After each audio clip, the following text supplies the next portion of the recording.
पिछले विषय में कोई प्रश्न है? कुछ पूछना है किसी को?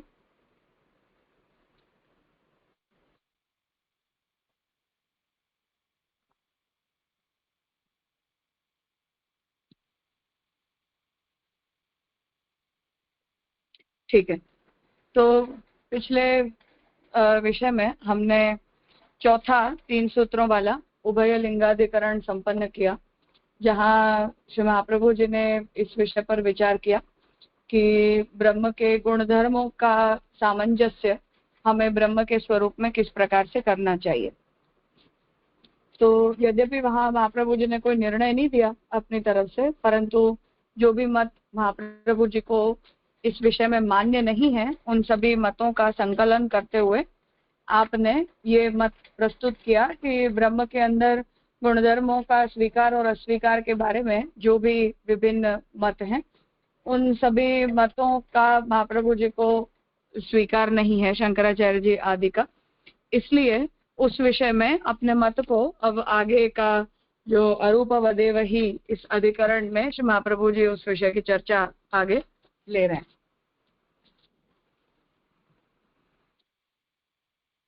तो पुरुषोत्तम जी का निर्णय देख के और फिर हम आगे इसे लेंगे।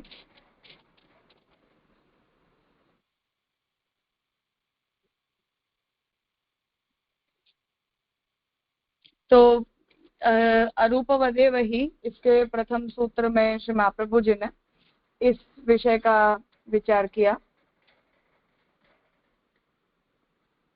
तो एकदेशी मत से इसका समाधान श्री महाप्रभु जी अब यहाँ बता रहे हैं।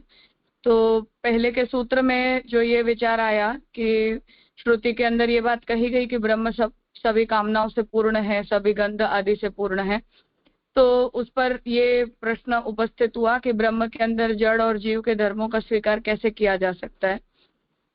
तो वहाँ शंकराचार्य जी ये उत्तर देते हैं कि उनका जड़ जीव के धर्मों का सामंजस्य ब्रह्म के स्वरूप में उपासना के लिए किया जाता है, क्योंकि हम गुणधर्म रहित ब्रह्म के स्वरूप का चिंतन करने में या ब्रह्म के स्वरूप का ध्यान, श्रवण, मनन, निधिध्यासन आदि करने में समर्थ नहीं है।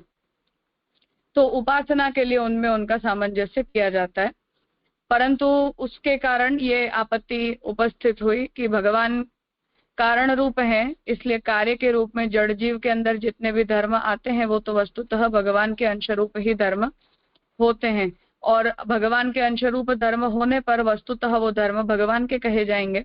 फिर हम उन्हें केवल उपासनार्थ हैं ऐसा कैसे कह सकते हैं? क्योंकि जब भगवान मैं बहुत हो जाऊं इस प्रकार की इच्छा करते हैं, तभी भगवान कार्य रूप से अपने अंशों को प्रकट करते हैं और उन रूपों में ब्रह्म स्वयं हो जाते हैं। इसलिए अद्वैत मत के अंदर जो ये मत उपस्थित किया गया उसका श्री महाप्रभु जी ने स्वीकार नहीं किया, और महाप्रभु जी ने ये बात कही कि इस प्रकार से ब्रह्म के गुणधर्मों के विषय में जो सामंजस्यवादी विचार रखा गया उसका हम स्वीकार नहीं कर सकते। अब आगे प्रकाशवच्च अवैयर्थ्यात्, वहां से हमें आज का विषय लेना है 15वें सूत्र से। तो उसके बारे में श्री पुरुषोत्तम जी जो निर्णय दे रहे हैं वहां हम देखें तो दूसरे सूत्र में इस प्रकार से ब्रह्म के अंदर जितने भी धर्म हैं वो सभी व्यवहारातीत होने के कारण, व्यवहार से अतीत होने के कारण शास्त्र के अंदर ब्रह्म के गुणधर्मों का जितना भी विचार किया गया है उसकी विफलता हो जाती है, क्योंकि शास्त्र जितना भी है वो पूरा ब्रह्म का अगर निरूपण करेगा तो ब्रह्म के किसी न किसी गुणधर्म का ही निरूपण करेगा, अन्यथा शास्त्र बोल क्या सकते हैं? तो अगर वो जो कुछ भी कह रहे हैं उसे अगर हम व्यर्थ कर देते हैं तो शास्त्रों की विफलता हो जाती है। इसलिए और दूसरी श्रुति जो इस बात को कहती है कि हमें ब्रह्म का मन के द्वारा, वाणी के द्वारा विचार करना चाहिए, तो इस श्रुति वचन का भी यहाँ विरोध होता है।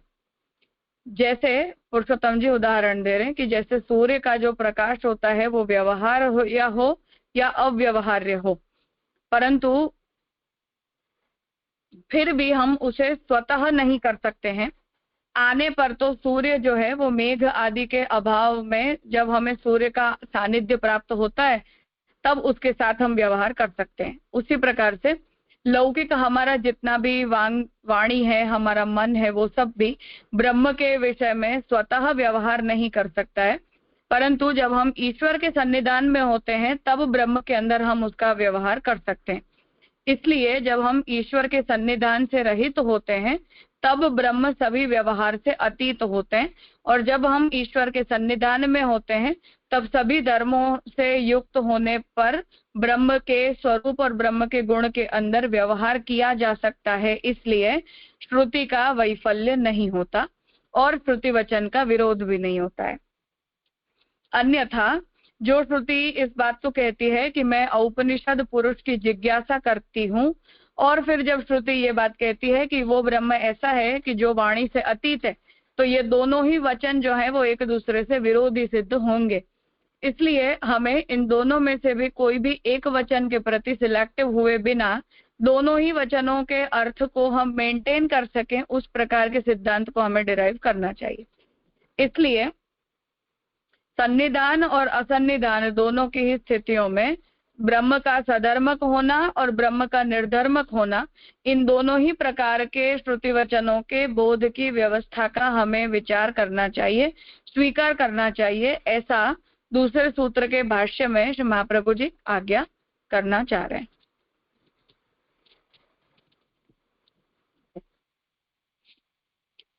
तो जो सूत्र का प्रथम अंश है वो प्रकाशवच्च, ये उदाहरण के लिए है, जो सूर्य के प्रकाश को महाप्रभु जी ने उदाहरण के रूप में यूज किया है उसके लिए, और अवैयर्थ्यात अर्थात कि उसकी व्यर्थता नहीं होती, ये बताने के लिए उसका दूसरा पद है। शंका की जाती है कि यदि परमात्मा के गुणों को समस्त व्यवहारों से अतीत मान लेंगे तो भगवत प्राप्ति के वाचक शास्त्र वचन व्यर्थ हो जाएंगे। तो महाप्रभु जी यहाँ इस बात को कह रहे हैं कि अगर परमात्मा के गुणों के संबंध में जितना भी हमारा व्यवहार है, हम यदि ये कह देते हैं कि मैंने जो कुछ भी बोला या मैंने ब्रह्म के बारे में जो कुछ भी सुना या ब्रह्म के बारे में मैंने मन के द्वारा जो कुछ भी चिंतन किया, उन सब से तो ब्रह्म अस्पृष्ट ही हैं, उन सब का ब्रह्म के साथ कोई संबंध होता ही नहीं। अगर मैं ऐसा कह देती हूँ और ब्रह्म को व्यवहार से अतीत होने के रूप में अगर मैं सिद्ध कर देती हूँ, तब फिर शास्त्र वचन जितने भी हैं जो ब्रह्म के स्वरूप का विचार करना चाहते हैं वो सब व्यर्थ हो जाएंगे। और जब श्रुति इस बात को कहती है कि इस ब्रह्म को हम मन से ही प्राप्त कर सकते हैं, तो ब्रह्म की प्राप्ति का भी विधान करने वाली श्रुति जब हमें उपलब्ध है तो ऐसे श्रुति वचनों का भी यहाँ विरोध हो जाएगा। तुमसे औपनिषद पुरुष के विषय में पूछता हूँ, जिसे न पाकर वाणी लौट जाती है, इत्यादि वाक्यों का समाधान कैसे होगा? इस पर प्रकाशवत आदि सूत्र प्रस्तुत करते हैं। तो यहाँ अब दोनों वचन ऐसे हैं जो एक दूसरे से विपरीत बात कर रहे हैं। तो पहले तो श्रुति ये कह रही है कि उपनिषद के द्वारा निरूपित जो तत्व है उसके बारे में मैं जिज्ञासा करती हूँ। तो पहली बात तो ये है कि अगर वो जिज्ञासा का विषय बन सकता है या वो जिज्ञास्य हो सकता है, तो जिज्ञास्य होना ही अपने आप में एक धर्म है। तो ब्रह्म ने एक प्रकार के धर्म को धारण किया, ऐसा ही उसका अर्थ हो जाएगा। और दूसरी तरफ श्रुति ये कहती है कि ऐसे ये जो ब्रह्म तत्व है उसका हम मन के द्वारा भी विचार नहीं कर सकते। तो अगर आप ऐसी बात करते हो तब श्रुति वचन, दूसरा श्रुति वचन पहले वचन से विपरीत जा रहा है, क्योंकि अगर आप मन से भी उसका विचार नहीं कर सकते हो तो फिर ऐसे औपनिषद पुरुष की जिज्ञासा की कैसे जा सकती है। तो इस विषय का समाधान करने के लिए ये प्रकाशवत सूत्र यहाँ आ रहा है। कहते हैं कि जैसे सूर्य का प्रकाश व्यवहार्य और अव्यवहार्य होता है, वह स्वतः अपने को न तो संपादन कर सकता है न स्थापित कर सकता है। तो उदाहरण दे रहे हैं कि जैसे सूर्य का जो प्रकाश होता है वो व्यवहार्य भी होता है और अव्यवहार्य भी होता है। वो खुद अपने आप को न तो उसका संपादन कर सकता है न उसको स्थापित कर सकता है। सूर्योदय होने पर मेघ आदि का अभाव होने पर ही सानिध्य मात्र से उसका उपयोग किया जा सकता है। वैसे ही परमात्मा को लौकिक वाणी और मन से नहीं जान सकते। तो यहाँ इस बात को कह रहे हैं कि हम जैसे पृथ्वी रात को घूम जाती है तो सूर्य तो वही है, पर हम उसके साथ व्यवहार करने योग्य नहीं रह जाते, या कभी बादल बीच में आ जाते हैं तब भी सूर्य वही है, फिर भी हम तक उसका प्रकाश नहीं पहुंचता है। जो सूर्य का प्रकाश हम तक पहुंचता भी है वो सूर्य का वास्तविक प्रकाश नहीं है, वो तो उसका अंश मात्र है, क्योंकि हम सूर्य के बहुत निकट जाते हैं तो हम उसके प्रकाश का अनुभव करने योग्य ही नहीं रह जाते। तो सूर्य का वास्तविक प्रकाश कैसा होता है ये आज भी हम जानते नहीं है, केवल हम उसके कार्य मात्र से उसका अनुमान लगाते हैं कि अच्छा सूर्य का प्रकाश ऐसा होता है। तो यहाँ उस उदाहरण से बात कह रहे हैं कि उसी प्रकार से परमात्मा जो है वो भी लौकिक वाणी और मन से हम उन्हें नहीं जान सकते।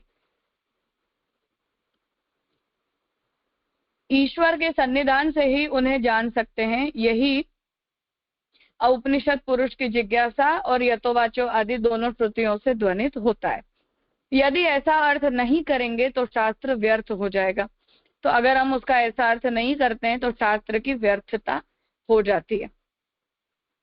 तो यहाँ ये बात कह रहे हैं कि जैसे हम भी हम ये सोचते हैं कि हमारी ये आंखें या हमारी ये बुद्धि या यही शरीर हमारा ब्रह्म का अनुभव और ब्रह्म का ज्ञान प्राप्त करने के लिए पर्याप्त है। तो श्रुति कहती है कि नहीं, ऐसा नहीं है। तो तब श्रुति वचन उसका निषेध कर देती है कि नहीं, ऐसे नहीं कर सकते। जैसे गीता जी में भी भगवान ने अर्जुन से ये बात कही कि हाँ, तुम्हें मेरे जिस स्वरूप के दर्शन करने हैं उसका दर्शन करवाने के लिए मैं तुम्हें नई आंखें देता हूँ, तो नया शरीर, नए नेत्र देता हूँ और उन अलौकिक नेत्रों से तुम मुझे देख पाओगे। तो वहां अर्जुन के साथ भगवान की मित्रता है, अर्जुन तो बहुत अच्छे उत्तमाधिकारी हैं, फिर भी भगवान ने उन्हें नए नेत्र प्रदान करके अपने दर्शन की योग्यता प्रदान की है। तो वहां हमारे श्रुति जब ये कहती है कि हाँ, ये मन वाणी के द्वारा अप्राप्य है, तो ये बात सच सिद्ध हो जाती है। और जब भगवान के प्रदान किए गए नेत्रों से अर्जुन को भगवान के दर्शन हुए हैं, तो जो दर्शन हुए उसे आप सगुण साकार स्वरूप के दर्शन है इसलिए वो मिथ्या है, ऐसा भी नहीं कह सकते हो, क्योंकि भगवान ने अपनी इच्छा से उन्हें अपने दर्शन करवाए, तो वो सत्य है, वो वास्तविक है। तो वो बात यहाँ समझाना चाह रहे हैं कि यदि ऐसा अर्थ नहीं करेंगे तो शास्त्र व्यर्थ हो जाएगा। तो अगर हम इस प्रकार का अर्थ यहाँ नहीं स्वीकारते हैं तो शास्त्र की व्यर्थता हो जाती है। सूत्रस्थ चकार के प्रयोग से संशयित विरोध का परिहार करते हैं। तो सूत्र में जो च पद का प्रयोग किया है उससे इसका विरोध स्पष्ट कर रहे हैं। सूत्रकार का कथन है कि बैठा हुआ दूर जाता है, बिना हाथ पैर का भागता और पकड़ता है, बिना नेत्र से देखता और बिना कान के सुनता है, इत्यादि भगवान के अलौकिक गुणों का वर्णन है। तो शास्त्र के अंदर भगवान के ऐसे अलौकिक गुणों का निरूपण किया गया है। जैसे पुरुष सूक्त जब ये कहता है कि भगवान के हजारों नेत्र हैं, हजारों श्रीकर्ण हैं, हजारों श्रीहस्त हैं, हजारों चरण हैं, तो जब श्रुति ऐसा कहती है तो ये कोई सामान्य मनुष्य के 1000 आंखें नहीं होती हैं या 1000 हाथ पैर नहीं होते हैं, तो भगवान के होते हैं। तो ऐसे भगवान का एक अलौकिक कर्तृत्व श्रुति प्रकट करती है कि वो जैसे बैठा हुआ दूर जाता है, बिना पैर के भगवान चल फिर सकते हैं, बिना नेत्र के भगवान देखते हैं, बिना कर्णों के भगवान सुनते हैं। तो ये सब अलौकिक कर्तृत्व वहां भगवान का प्रकट किया जाता है। जो भागवत जी में अक्रूर जी वाले चरित्र में देखते हैं कि उन्हें भी भगवान को देखकर ये संशय हुआ कि ये बच्चे दोनों को मैं मथुरा लेके जा रहा हूँ, ये लोग कहाँ कंस को मार पाएंगे, कंस से लड़ पाएंगे। तो उनके भी मन में संशय हो गया। तो भगवान के दर्शन उन्हें यमुना जी के अंदर भी हुए और अपने रथ पर भी हुए। तो ये अलौकिक कर्तृत्व है भगवान का। ऊपर जो अकारणक कार्य की चर्चा की गई है उससे भगवान के गुणों का अकार्यत्व द्योतन होता है। इस प्रकार अव्यवहार्य होते हुए भी शास्त्र की विफलता नहीं होती है। और ऊपर जब श्रुति इस बात का निषेध करती है कि हम अपनी आंखों से उन्हें देख नहीं सकते या मन के द्वारा हम भगवान के स्वरूप का चिंतन नहीं कर सकते, तो ऐसे जब श्रुति भगवान के स्वरूप का वर्णन करती है तो वो भगवान के गुणों का अकार्यत्व उससे द्योतित होता है, अर्थात कि उनका लौकिक कर्तृत्व का श्रुति निषेध करती है। तो महाप्रभु जी ने, श्री गोसाई जी ने जो सर्वोत्तम स्तोत्र के मंगलाचरण में भगवान के स्वरूप का वर्णन किया है कि भगवान सभी प्राकृत धर्मों से रहित होते हैं और सभी अप्राकृत धर्मों से युक्त होते हैं। तो प्राकृत धर्मों का ब्रह्म के अंदर निषेध किया गया है और अप्राकृत धर्मों का ब्रह्म के अंदर जो है वो अपराकृत धर्मों का विधान किया गया है। तो ऐसा सामंजस्य करने पर ही हम श्रुति के इन सभी विरोधी वचनों का समन्वय सिद्ध कर सकते हैं, अन्यथा ये जितने भी शास्त्र वचन हैं उनमें विपरीतता प्रकट होने लग जाएगी, और ऐसी विपरीतता को मानने पर हम उनका विरोध करेंगे या उनके बारे में हमें सिलेक्टिव होना पड़ेगा। अभी ये चर्चा और आगे पूरे अधिकरण में चलेगी, पर प्रारंभिक निर्णय इस विषय में महाप्रभु जी ने यहाँ तक दिया है। कुछ पूछना हो अगर तो पूछ सकते हैं।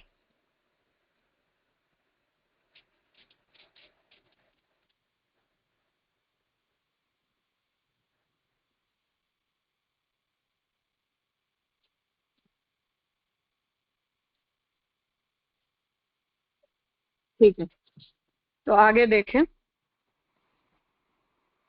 आगे इस अधिकरण के तीसरे सूत्र से अब नए शास्त्र वचनों को यहाँ विषय वाक्य बनाकर और उस बारे में आगे विचार कर रहे हैं कि अब तृतीय सूत्र में भगवान विराज कर भी दूर पधारते हैं, बिना चरण और बिना श्रीहस्त के भी भगवान हैं। ये सब जो परस्पर विरुद्ध अलौकिक धर्मों का वर्णन किया गया है शास्त्र वचनों में, उनमें भगवान के अंदर कोई कर्तृत्व न होने के जितने भी वचन हैं उनसे उनकी अनित्यता सुनाई देती है।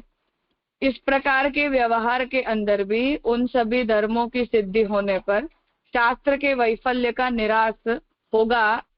ऐसा क्यों? क्योंकि सन्निधान और असन्निधान दोनों की स्थिति का, दोनों ही व्यवस्थाओं का स्वीकार यदि हम कर लेते हैं तो अलौकिक जितनी भी इंद्रियां हैं वो उनका हम अनंगीकार क्यों करें, ऐसी आशंका यहाँ उपस्थित की जा रही है।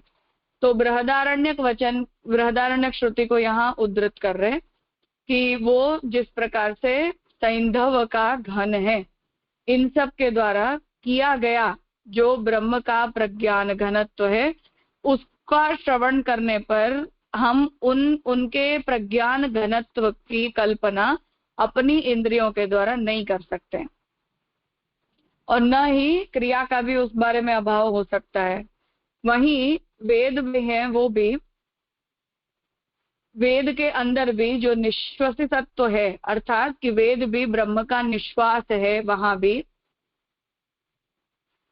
भूत समुत्थान आदि का जो श्रवण श्रुति वचनों में होता है, उसी से निश्वास के उत्थान की क्रिया भी वहां बताई गई है। इसलिए ब्रह्म ही सर्वाकार स्वरूप से अपने कृत्स्नत्व को प्रकट करते हैं, ऐसा श्रुति वचन कहते हैं। इसलिए इंद्रिय के द्वारा की जाने वाली हमारी जो भी कल्पना है उसके विरोध का परिहार करना ठीक नहीं है। ये विचार अब इस तृतीय सूत्र के भाष्य में श्री महाप्रभु जी करना चाह रहे हैं।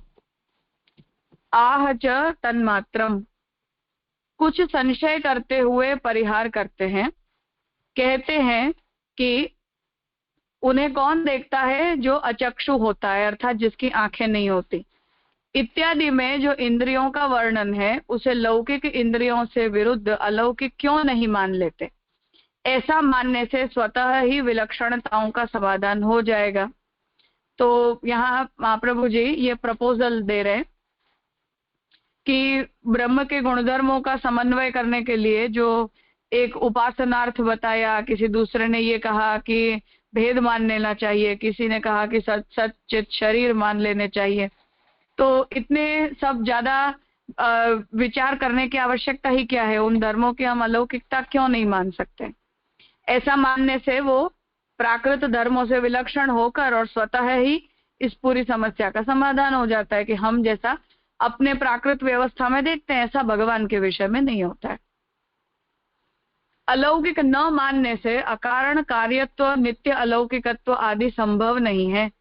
तो महाप्रभु जी ये आज्ञा कर रहे हैं कि हम अगर उन्हें अलौकिक नहीं मानते हैं तो उनकी अलौकिकता का स्वीकार न करने पर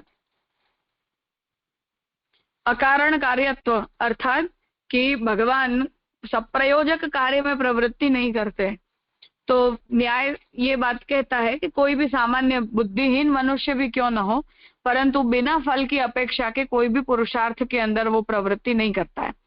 तो हम भगवान की तो प्रत्येक क्रिया को अप्रयोजक मानते हैं, भगवान की तो कोई क्रिया के अंदर कोई प्रयोजन नहीं हो सकता है। तो ये अकारण कार्यत्व है, अर्थात बिना रीजन के ही भगवान कार्य में प्रवृत्ति करते हैं। तो भगवान अलौकिक हैं इसलिए कर सकते हैं, हम लौकिक इसलिए हम नहीं करते। नित्य अलौकिकत्व अर्थात कि भगवान में प्राकृत तत्व का संबंध कभी होता ही नहीं है, तो इन सब का सामंजस्य हम नहीं कर सकते। श्रुति वचन जब ये कहती है कि वो अचक्षु होकर भी देखते हैं, तो इस वचन का भी हम कोई जवाब नहीं दे सकते, क्योंकि हमारे लौकिक व्यवस्था के अंदर बिना चक्षु के देखना, इसे हम व्यवहार में सिद्ध कर नहीं सकते हैं। इस संशय का परिहार करते हैं कि इसका समाधान तो श्रुति ही कर रही है, वह उसे प्रज्ञान घन मात्र ही कहती है। तो महाप्रभु जी इस बात को कह रहे हैं कि श्रुति ही इस बात का समाधान करती है कि वो प्रज्ञान घन मात्र ही है। जैसे कि नमक की डली बाहर से भीतर तक एक रस है, वैसे ही वह यह आत्मा भी बाहर से भीतर तक प्रज्ञान घन है। इसमें स्वरूपातिरिक्त इंद्रियों का निषेध किया गया है।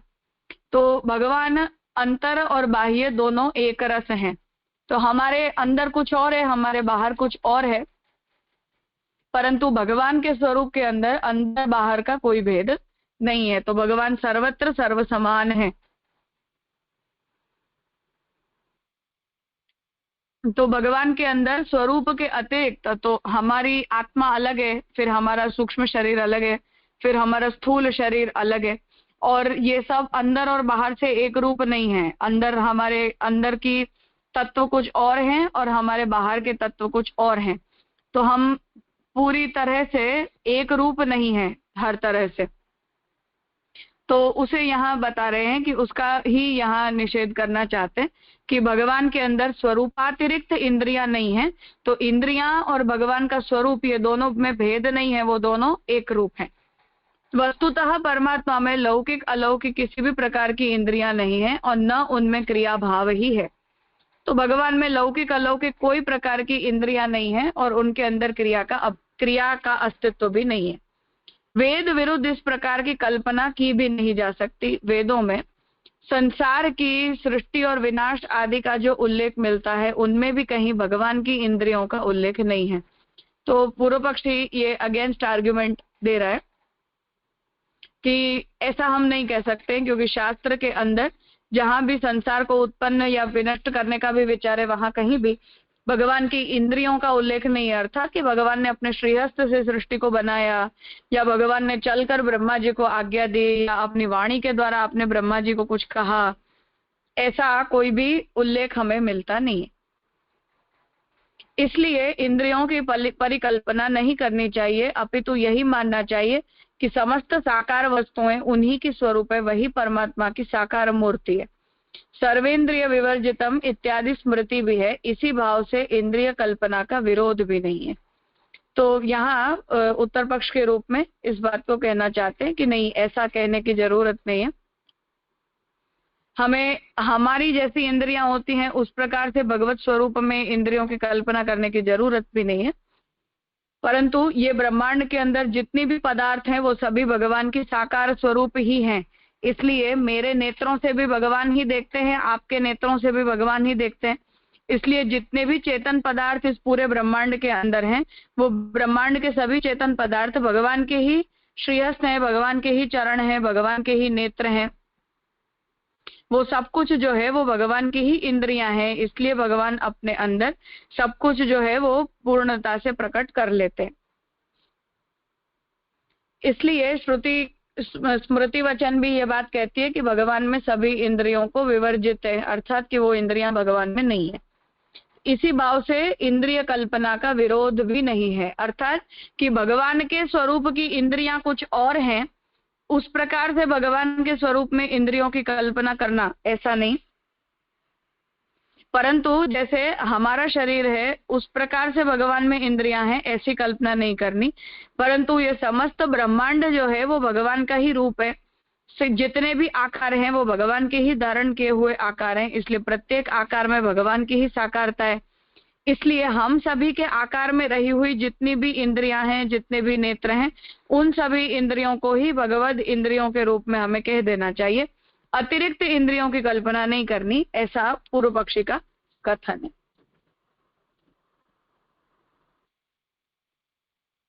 तो यहाँ महाप्रभु जी ने अपना मत रखा आगे, उसके बाद पुनः पूर्व पक्षी ने अगेंस्ट आर्ग्यूमेंट दी। अब आगे के सूत्र से फिर से महाप्रभु जी अपना मत प्रस्तुत करेंगे। हाँ वर्षा बहन,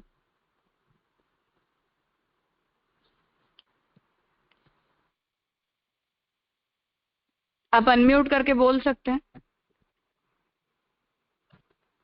हाँ राजा, सुनाई दे रहा है? हाँ दे रहा है।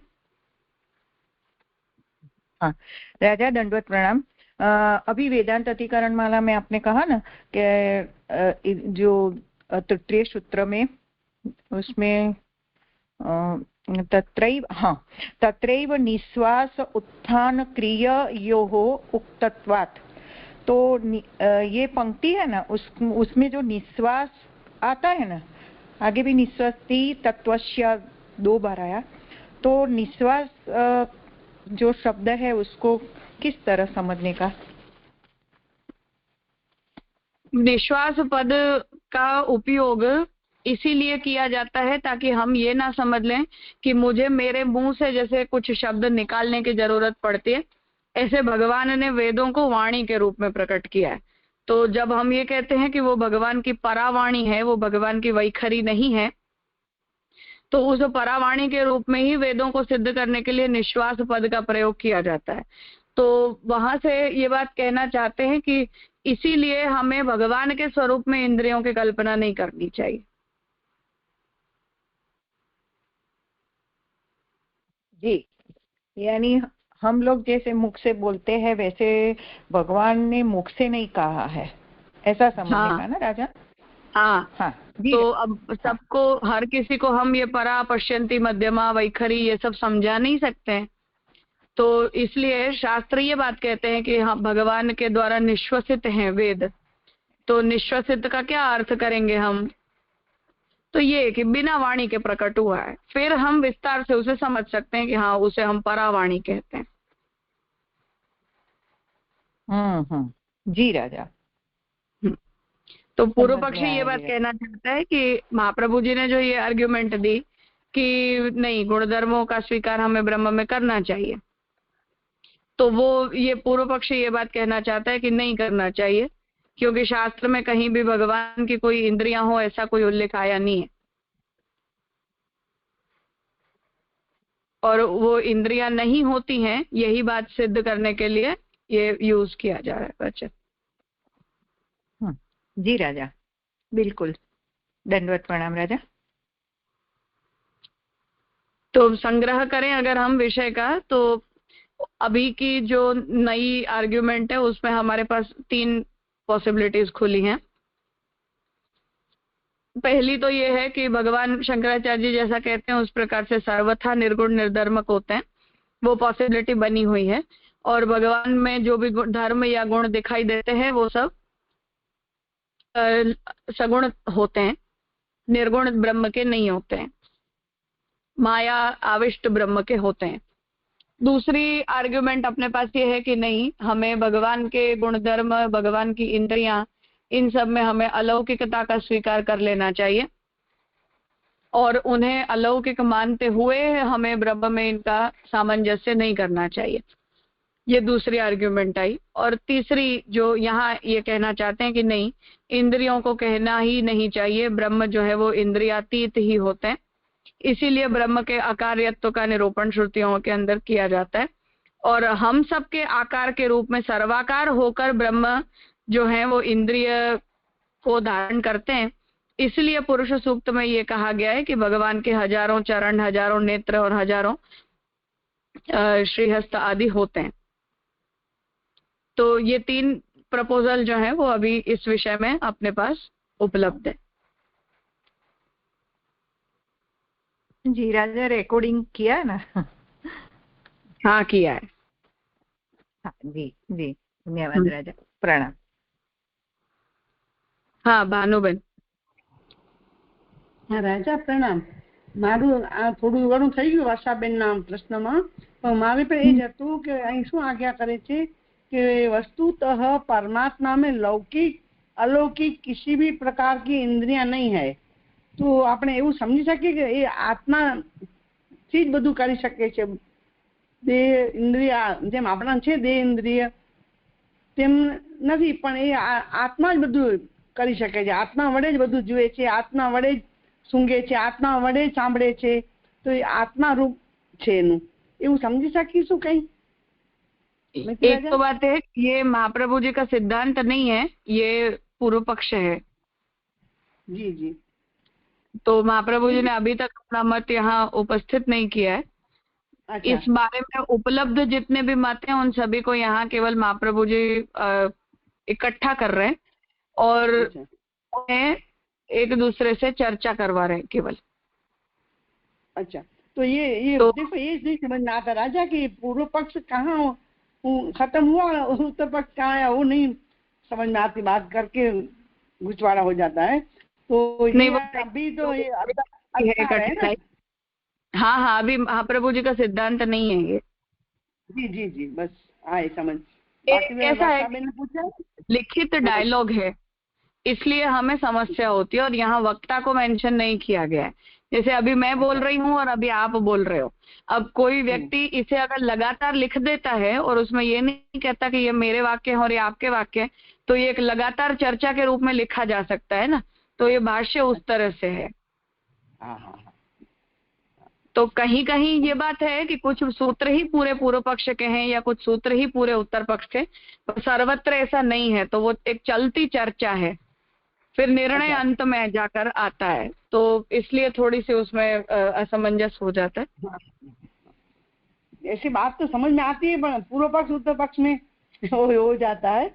हाँ, नहीं सही बात है, थोड़ी सी उसकी कठिन.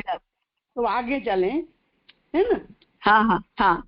तो यहाँ महाप्रभु जी जो है वो इन मतों को केवल इकट्ठा कर रहे हैं कि और सब लोग इस बारे में क्या क्या मानते हैं. जी राजा प्रणाम. तो हम जब, क्योंकि इसमें चर्चा का विषय ये है कि जैसे मैंने ये कह दिया कि भगवान की इंद्रियां अलौकिक होती हैं, तो अब इसमें आपत्ति इस विषय में ये है कि अलौकिक होने का मतलब क्या होता है, पहली बात तो ये. और दूसरा ये कि भगवान के अंदर उन इंद्रियों का होने का क्या मतलब है, भगवान को उन इंद्रियों की आवश्यकता क्या है, पहली बात ये. तो मैं अपने हाथ पैरों के अतिरिक्त कुछ नहीं कर सकती हूँ, ये मेरी प्रॉब्लम है प्राकृत होने के कारण. परंतु भगवान के ऊपर तो ऐसी कोई लिमिटेशन नहीं है. तो भगवान को चलने के लिए चरणों की आवश्यकता हो, या देखने के लिए नेत्रों की आवश्यकता हो, या सुनने के लिए श्रीकर्ण की आवश्यकता हो, ऐसा भगवान के गुणों और इंद्रियों और भगवत कार्यों में भी परिच्छेद का स्वीकार हम नहीं कर सकते हैं.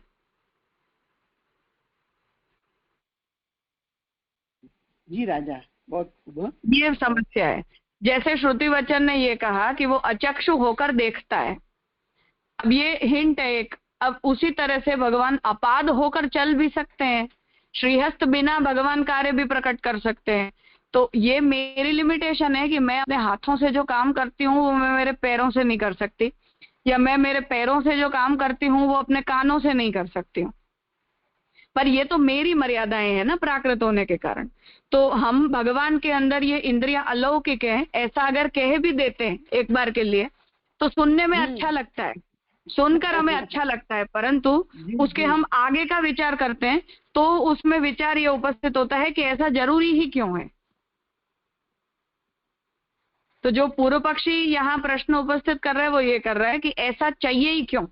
मानो अगर हम ये कहते हैं कि भगवान के श्रीहस्त नहीं है, या भगवान के स्वरूप में कोई चरण नहीं है, या भगवान के कोई नेत्र नहीं है, या श्रीकर्ण नहीं है, तो क्या भगवान चलना फिरना सुनना लिखना उठना बैठना नहीं कर सकते हैं?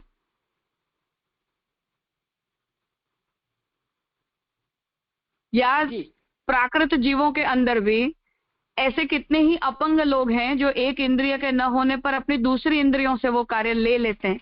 तो जो लोग हाथों से हाथ नहीं है उनके, वो अपने पैरों से लिखना सीख जाते हैं, वो अपने पैरों की उंगलियों में भी बॉल पेन पकड़ लेते हैं. तो जब एक सामान्य मनुष्य भी अपनी एक इंद्रिय के अभाव में दूसरी इंद्रिय से वो कार्य ले सकता है, तो फिर भगवान के अंदर चाहे लौकिक चाहे अलौकिक पर किसी भी प्रकार से उन इंद्रियों की कल्पना करने की आवश्यकता ही क्या है, ये समस्या है।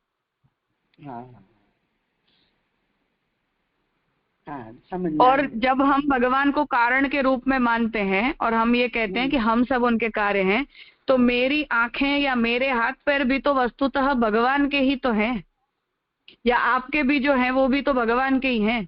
तो इस सृष्टि के जितने भी चेतन जीव बनाए हैं या इस सृष्टि में जितने भी शरीर देहधारी मात्र हैं, उन सभी की इंद्रियों में भगवान का चैतन्य है अंश रूप से, तो वो सभी इंद्रियां भगवान की ही इंद्रियां हैं।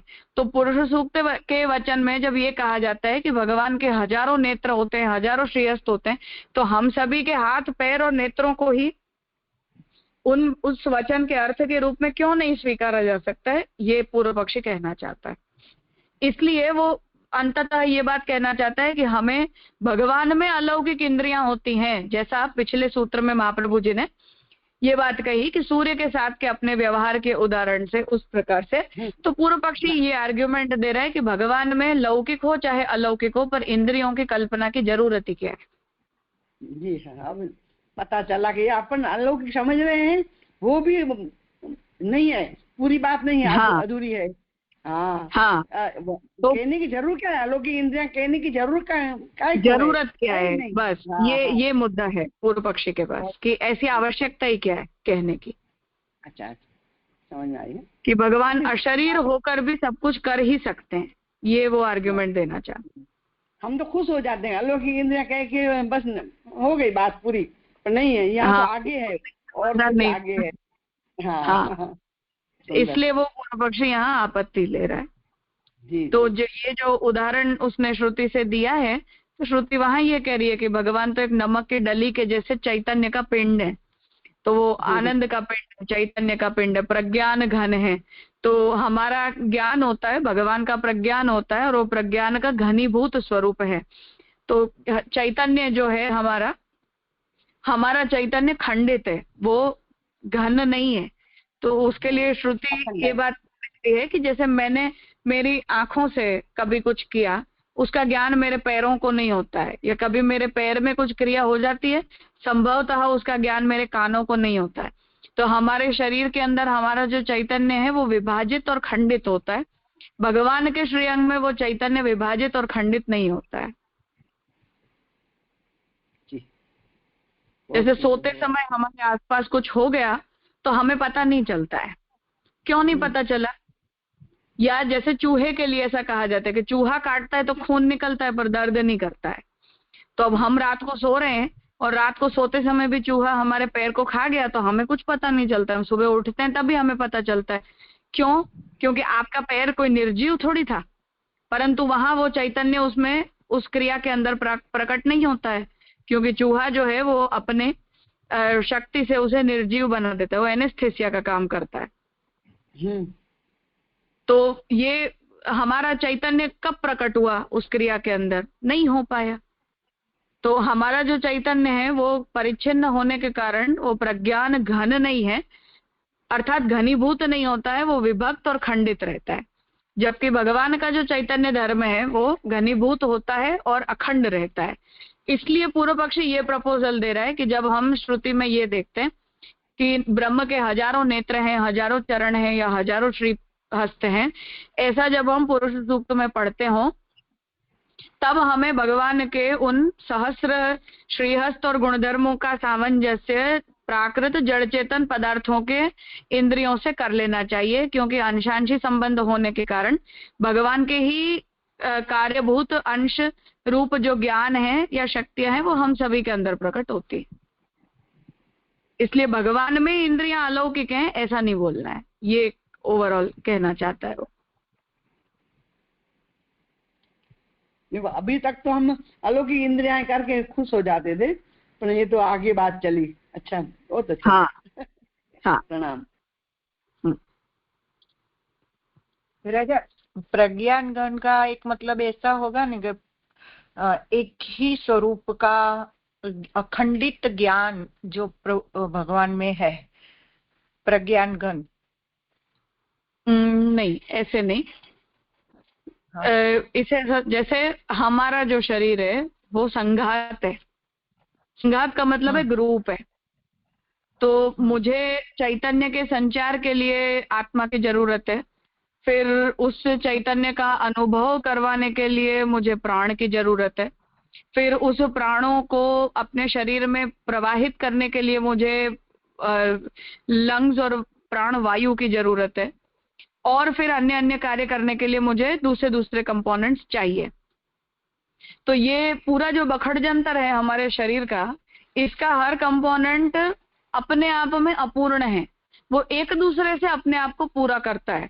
तो लंग्स को प्राण की जरूरत पड़ती है, प्राण को आत्मा की जरूरत पड़ती है, प्राण वायु को शरीर में संचरित होने के लिए बाकी सब इंद्रियों को ठिकाने करने की जरूरत पड़ती है। तो हमारे शरीर का कोई भी एक अंग भी यदि थोड़ा सा भी बीमार पड़ता है तो हमारे शरीर का पूरा तंत्र जो है वो उसके कारण इम्बैलेंस उसका हो जाता है। एक भी चीज के बिना हम अपने शरीर को ठीक नहीं रख सकते। ये हमारे साथ है क्योंकि हमारा जो भी कंपोनेंट्स हैं वो सब घनीभूत नहीं है, मतलब एकाकार नहीं है, इनमें प्रभेद बहुत है, खंडित हैं ये सारे। परंतु भगवान में आत्मा, प्राण, मन, बुद्धि, इंद्रियां ये सब विभक्त होकर कार्यरत नहीं होते। भगवान स्वरूपतः एक रूप है, एकवद भाव है भगवान में, और हम अपने शरीर में जितना भी कार्य अलग अलग अंगों के द्वारा कर पाते हैं वो सब कुछ भगवान में स्वरूपतः ही सिद्ध हो जाता है। इसे प्रज्ञान घन कहा जाता है। जी राजा।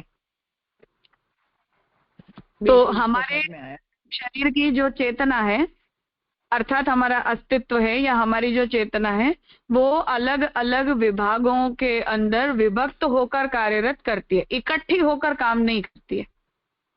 तो जैसे हमारा पैर है, उसका सेंसिटिविटी कहो या चैतन्य कहो, जैसा भी बोलना हो, वो उतना स्ट्रांग नहीं होता है जितना हमारे मुंह का स्ट्रांग होता है। हमारे बालों के अंदर हमें कोई चेतना का अनुभव नहीं होता है। तो यहाँ सब जगह जाकर वो चेतना बंट जाती है, विभक्त हो जाती है। या जैसे हमारे हाथ के कट जाने से हम मर नहीं जाते हैं, हमारा पैर कट जाने से हमारी मृत्यु नहीं हो जाती है, उंगली कटने से भी हम मरते नहीं है। तो हृदय देश के ऊपर आघात होता है तो संभवतः मनुष्य मर जाता है। तो एक ऑर्गन ज्यादा जरूरी है, दूसरा ऑर्गन कम जरूरी है, ऐसा करके हमारा जो पूरा शरीर है वो संघात से चलता है। भगवान बुद्ध जिसे कहते हैं कि ये संघात से चलता है। तो ये संघात से चलने के कारण ये सब प्रक्रिया जो है वो हमारे अंदर विभक्त हो जाती है, बंट जाती है, वो घनीभूत होकर नहीं रहती है। भगवान के अंदर वो चेतना घनीभूत होकर रहती है।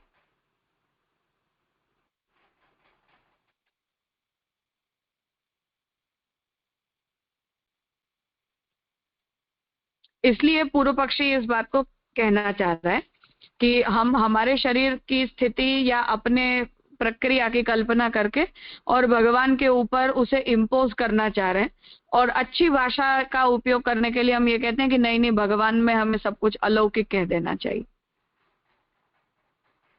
जी राजा, यहाँ जो उदाहरण भी वैसा ही दिया है ना, जैसे कि नमक की डली बाहर से भीतर तक एक रस है, वैसे ही वह यह आत्मा भी बाहर भीतर तक प्रज्ञान घन है।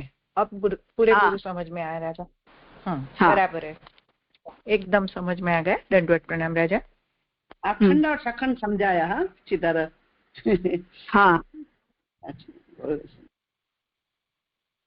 जैसे गोपीनाथ जी जब व्यंगांगी अपि सेवेत यदि भावो न बाध्यते, ये जब आज्ञा कर रहे हैं तब वस्तुतः हमारा जो लौकिक भाव है उन सब से आगे बढ़कर और भगवान की ये प्रज्ञान घनता को ही गोपीनाथ जी समझाना चाहते हैं कि हमारे हाथ पैर नहीं होते हैं तो हम लूले लंगड़े कहलाते हैं, या हमारी आंखें नहीं होती हैं तो हम अंधे कहलाते हैं, या हमारी एक इंद्रिय के न होने पर हमारे कुछ कुछ व्यवहार रुक जाते हैं। परंतु भगवान के स्वरूप के अंदर इंद्रियों के अंदर परस्पर ऐसा द्वैत भाव नहीं प्रकट होता है। ये भी आज समझ में आया राजा। व्यंगांगी सेवे तो वो ये संदर्भ नहीं था हमारे पास, आज पता चला कि इसलिए कह रहे हैं अखंड है। दोनों बातें, एक हमारी जो भावनात्मक पक्ष है वो तो ये है ही कि माता पिता के लिए उनका बच्चा लूला लंगड़ा हो तब भी कोई उनका उनमें प्रेम नहीं कम हो जाता है। तो जो वो शुद्ध प्रेम का जो भाव है वो भी ठाकुर जी के लिए वहां बताया ही गया है, परंतु तत्व दृष्टि से भी ठाकुर जी के स्वरूप के अंदर इंद्रियों के अंदर परस्पर द्वैत भाव नहीं प्रकट होता है। अच्छा, हाँ। सुंदर, बहुत सुंदर। इसलिए पूर्व पक्षी ये कहना चाहता है कि उन्हें अलौकिक इंद्रियां हैं ऐसा भी कहने की जरूरत नहीं। भगवान इंद्रियों के बिना भी, उपकरण के बिना भी अपने अंदर से सभी कार्यों को प्रकट कर ही सकते हैं। हमारे जैसी कोई मर्यादा भगवान के ऊपर नहीं होती। तो वस्तुतः हम जब ये कहते हैं कि भगवान की अलौकिक इंद्रियां हैं, ऐसा जब हम बोलते हैं तो किसी न किसी तरह से भी भगवान के अंदर कोई ना कोई प्रकार की परिच्छिन्नता को लाने का आप प्रयास कर रहे हो, ये समस्या है। बहुत सूक्ष्म कि बात कम है। से कम परिच्छिन्नता की कल्पना तो हो ही रही है। हाँ, बहुत सूक्ष्म अणुभाष्य है ने, अणु की तरह से। वो हमें शंकराचार्य जी के साथ हम इतना लड़ते हैं चाहे जो भी हो, परंतु उनके भी मन में हमेशा यही चलता रहता है। विचार उनको भी वस्तुतः यही होता है कि ऐसा कहना ही क्यों, ऐसी जरूरत ही क्या है।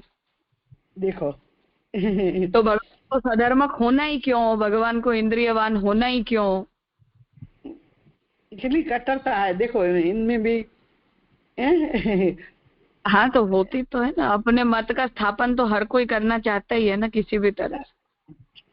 सच बात है। मजा प्रणाम। हाँ जगदीश जी कहिए। हाँ, दंडवत प्रणाम राजा।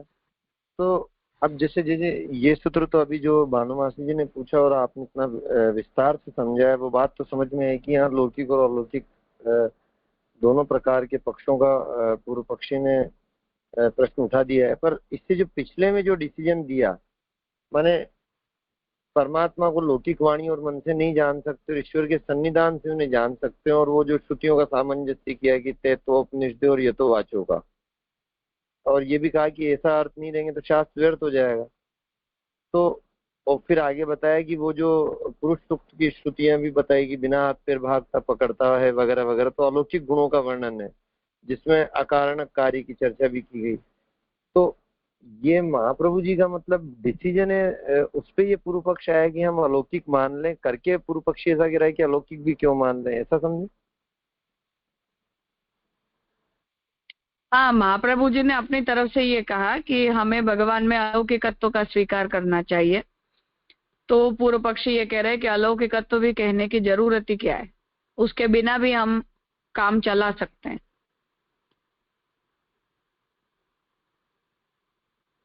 पर जैसे इसमें जो महाप्रभु जी ने जो वहाँ श्रुतियों का सामंजस्य किया, उसमें जैसे ये जो आया ना, मतलब कहते हैं जैसे सूर्य का प्रकाश माने प्रकाशवत का जो अर्थ समझाया कि स्वतः न तो संपादन कर सकता है और न स्थापित कर सकता है। तो इसमें दोनों बात आ रही है, केवल लौकिक का ही निषेध कर रहे हैं मतलब। पूर्व पक्षी ये कहना चाहता है कि आपने अलौकिक कह दिया, पर अलौकिक कहने की जरूरत क्या है। मानो हम ये कहते हैं कि ब्रह्म के हाथ, ब्रह्म के चरण, ब्रह्म के नेत्र, कर्ण नहीं है, तो कोई समस्या है।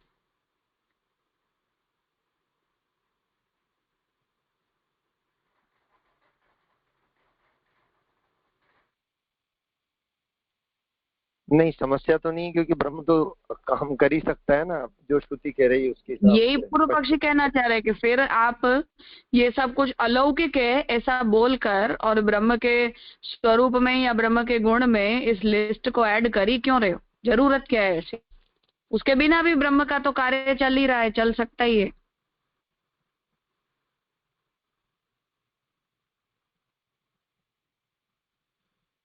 हाँ, सच्ची बात है। पर ये वो बात तो क्लियर हो गई, पर जो पिछले सूत्र के एंड में जो महाप्रभु जी ने जब डिसीजन दिया, उसके एंड में कहा ना कि उस प्रकार अकारण कार्य की जो चर्चा की गई उसमें भगवान के गुणों का अकार्य तो द्योतन हो गया, वो बात भी ठीक है, पर इस प्रकार अव्यवहार्य होते हुए भी शास्त्र की विफलता नहीं होती। ये पंक्ति जो थोड़ी लास्ट लाइन मतलब पिछले सूत्र की,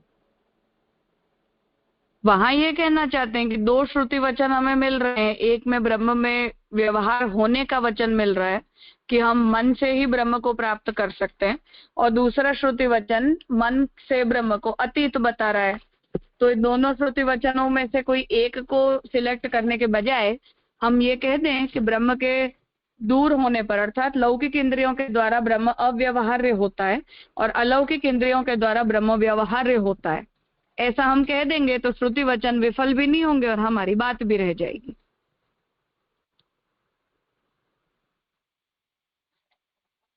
अच्छा अच्छा, पर ये मतलब जैसा आपने कहा कि अभी अल्टीमेट फाइनल डिसीजन नहीं आया, महाप्रभु जी ने भी मतलब एक काउंटर आर्ग्यूमेंट ही ली है।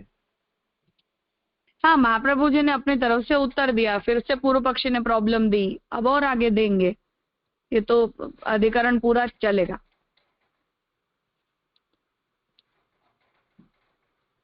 तो जी इसलिए जो हमने लास्ट टाइम पूरे जो सारे मत देखे थे, भेदवाद, अभेदवाद और भास्कराचार्य सबसे लेकर के, तो वो आर्गुमेंट अभी मतलब कंटिन्यूशन में चली रही है कि ब्रह्म में जो गुणधर्म है, जो भी श्रुतियों में आई है, साकारता, सगुणत्व, निर्गुणत्व वगैरह, वो कैसे उसका सोर्स हमारे रेफरेंस में ब्रह्म में है कि नहीं है, मतलब वो अभी कंटिन्यूशन में कैरी फॉरवर्ड हो रही है। हाँ बिल्कुल जी जी धन्यवाद।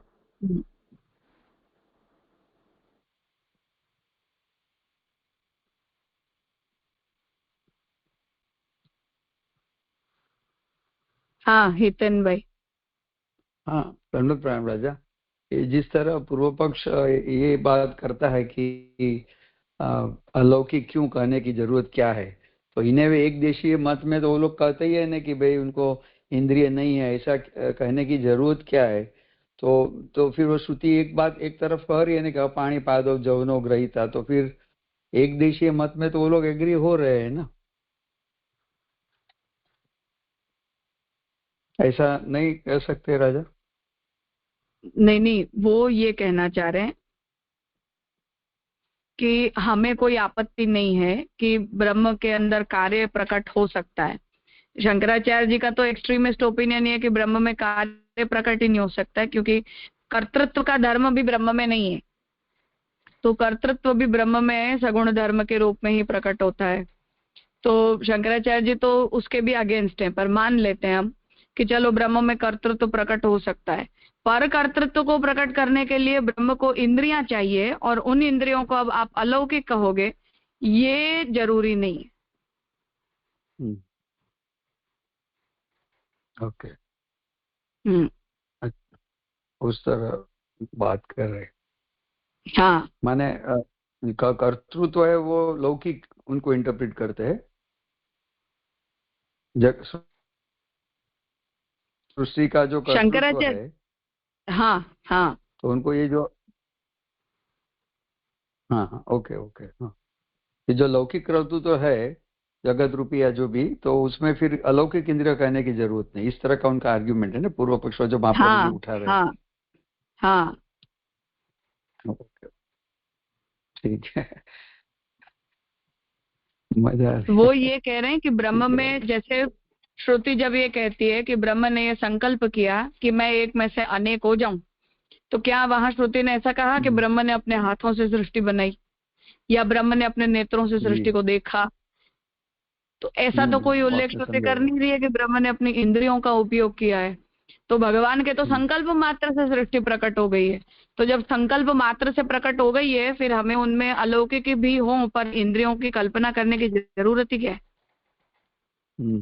ओके हाँ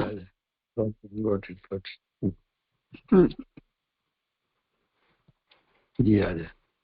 हाँ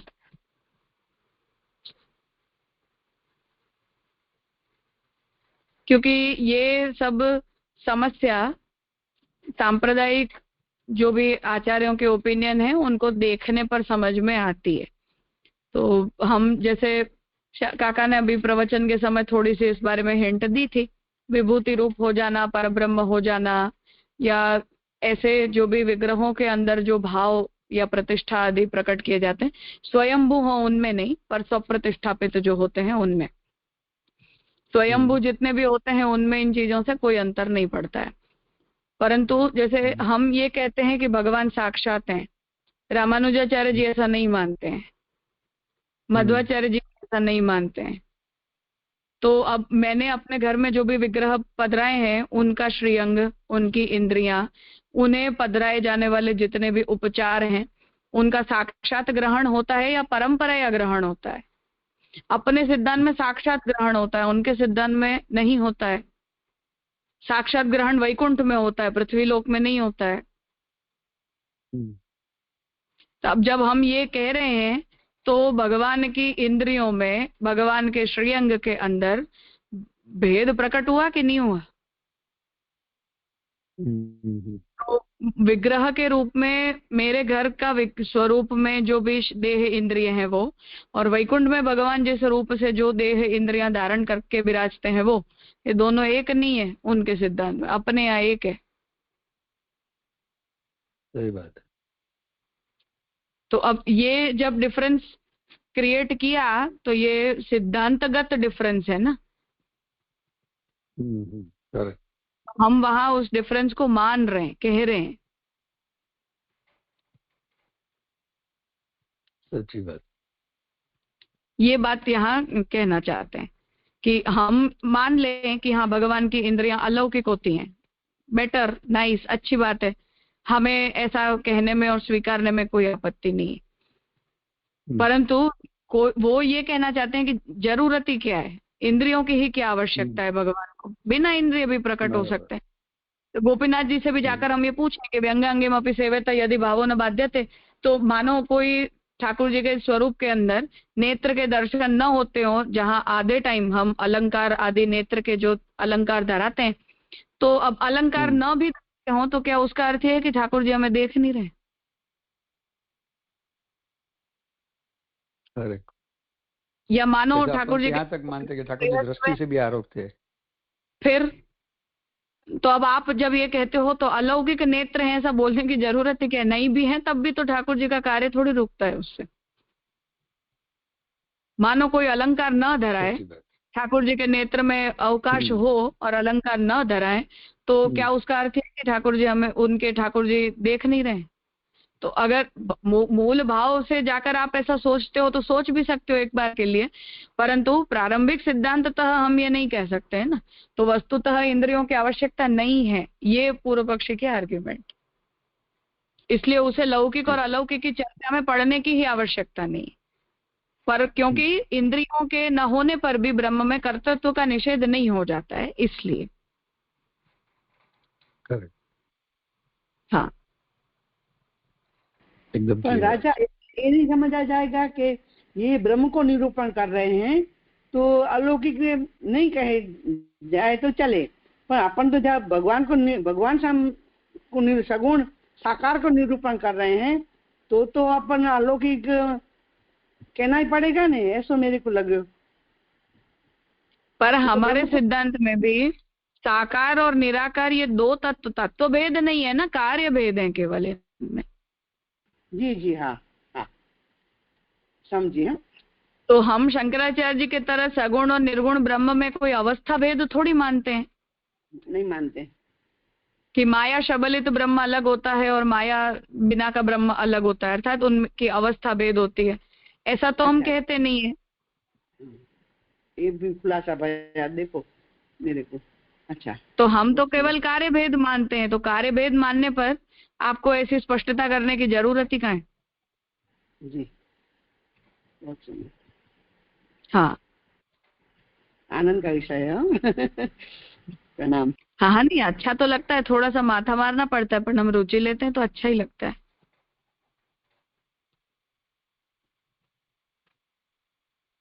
ठीक है, तो आज यहाँ रखते हैं, आगे का सूत्र कल करें।